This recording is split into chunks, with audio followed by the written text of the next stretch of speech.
Good evening, Graham Rawlins with our midweek edition of News Geelong. The coastal management plan for the Great Ocean Road is now open for public comment, with information sessions being available this week.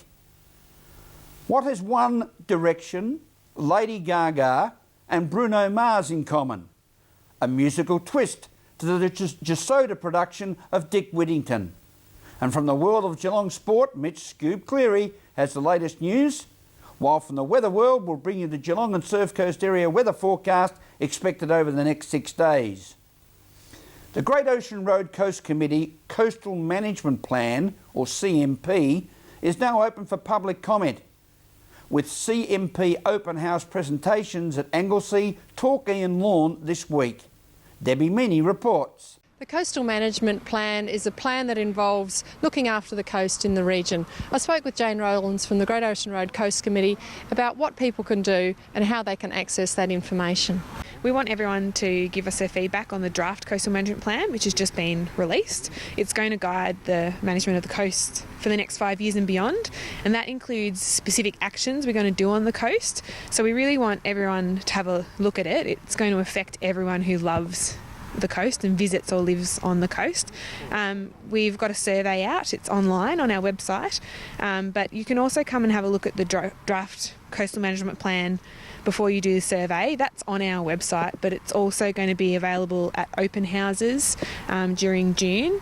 They're coming up in a couple of weeks, and also at our office as well. So you can come and have a look at the plan online or in our open houses, ask us some questions, fill out the survey, tell us what you think, and we'll consider all your feedback in the preparation of the final plan. And those dates and locations for open houses, are they available on the website? Yes, they are. They're around the 22nd, 23rd and 24th of June. They're in different locations along the coast, so check it out on our website or give us a call. And that website is? www.gorcc.com.au. On the Surf Coast, this is Debbie Meaney for News Geelong. Thank you, Debbie. And now for this week's regional roundup. The Bellarine Peninsula's flesh-eating ulcer is again appearing in epidemic numbers after a couple of years on the wane. Last year there were 54 cases reported in the Barwon southwestern region, up by 12 on the previous 12-month period. The Anglesea River is under investigation again after 30 fish washed up dead on its banks, with small flounder found near the river mouth on Sunday, 3 days after locals raised concerns the river had turned a cloudy green colour.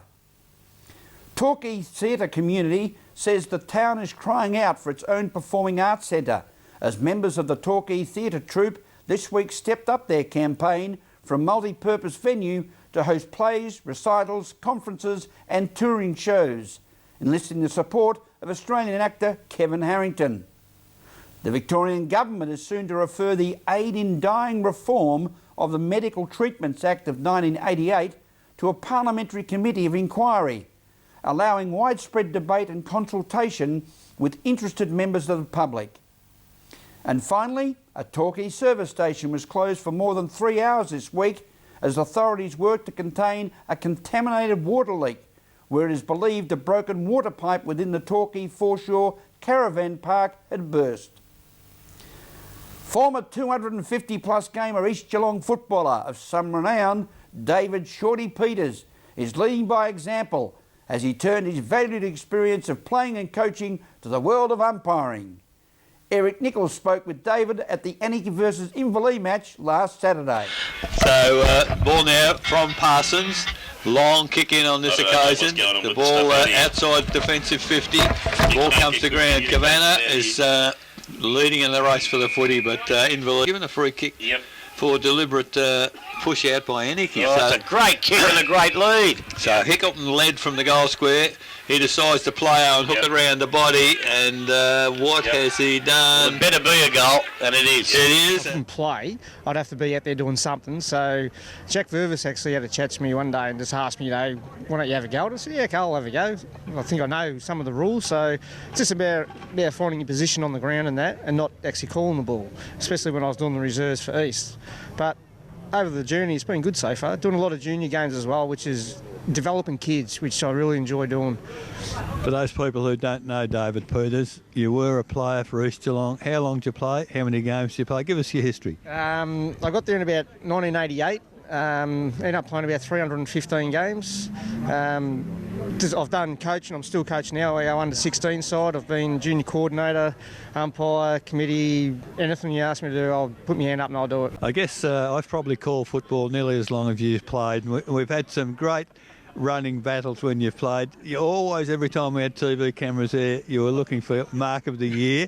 Did you ever get one? No, actually, I thought I would have got one out of Bannockburn one day, and they actually gave it to someone else, and I was shattered. But I ended up getting one of the little pots that they handed out for one of the best players. I enjoyed that, so it was pretty good. Isn't that the great part of footy? The fact that we can talk about it, have a lot of fun with it. The players themselves together really have a lot of fun playing after the game. Yeah, absolutely. A lot of times I'm going to different games now, and people just look at me and say, "What are you doing here?" And I just say, "Well, I'm umpiring now." And then they, geez, I'd never thought you being an umpire, because I used to sort of get into the umpires, and I said I used to talk to them a lot just to get on the good side of them, so they look after me. And now being sort of a senior umpire, you can talk to players and they actually know where you come from, and they know how you umpire, so which helps them. I like talking to the players out there as well, which they feel more comfortable instead of losing their cool or doing that, and you can explain the decisions that you make. Well, we've got a very interesting game here. Absolutely locked together, the two teams here at 9 goals 8 apiece. The centre clearance came to Aniki, but at ground level it's Inverleigh through Trotter. He's immediately tackled. Gee, there's some intensity in the game now as Inverleigh desperately try to take it clear. He'll be playing rugby league. Yes, he'd be very, very good at it, I think, as the ball thrown up still in the middle of the ground. Hybens probably went the same way as Wilson on that occasion, but the ball is out of the pack by Brown for Inverleigh. Kicks it out wide to the wing, and sold the dummy there, Bremner, and now kicks towards half forward. Young Platt too high for him, but at the back of the pack it was Hickleton. Hickleton back to the corridor. Oh, Bremner ducked his head, got away with it. Ball taken from him by Kavanagh. Trotter it is, attacks the footy. He knows how to get the footy. Evades a tackle. Good handball here from the Inverleigh side. Comes into the arms of, who was that? That was a magnificent... Thank you, Eric.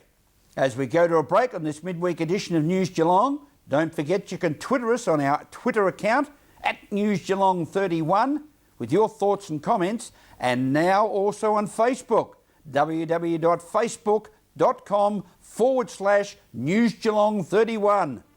We'll return with more news after this.